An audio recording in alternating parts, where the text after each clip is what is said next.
In today's video, I'm going to teach you how to combine first and last names in Google Sheets, a useful skill for managing data efficiently. Whether you're compiling a contact list or organizing a set of data, combining first and last names can simplify your spreadsheet and save you time.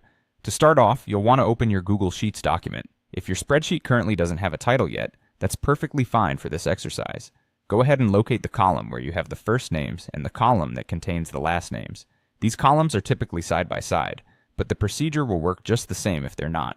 Once you've identified where your first and last names are listed, it's time to write a formula that will combine these names. In an empty cell next to your data, you'll want to type in a simple formula.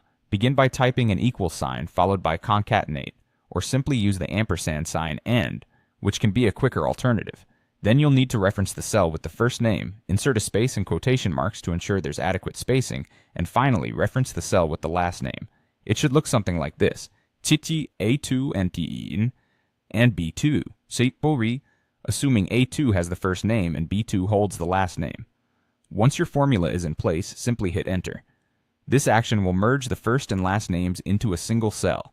You should see the combined name reflected immediately in the cell where you entered the formula.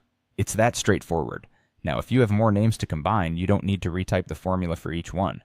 You can easily copy this formula down the column. Click on the small square at the bottom right corner of the cell with your formula. This is known as the fill handle.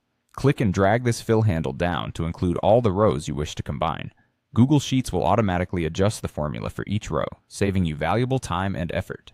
As we wrap up, it's worth mentioning a couple of additional tips to consider. If you're working with a large dataset, use the array formula function, which can save time and make your sheet calculations more efficient. Additionally, ensure that there are no leading or trailing spaces in your first or last names which could affect the output. Functions like trim can help with that. Hopefully, these instructions have been helpful in guiding you through combining first and last names in your Google Sheets. It's a practical skill that can improve the organization and readability of your data. If you have any questions, feel free to leave a comment below. Take care.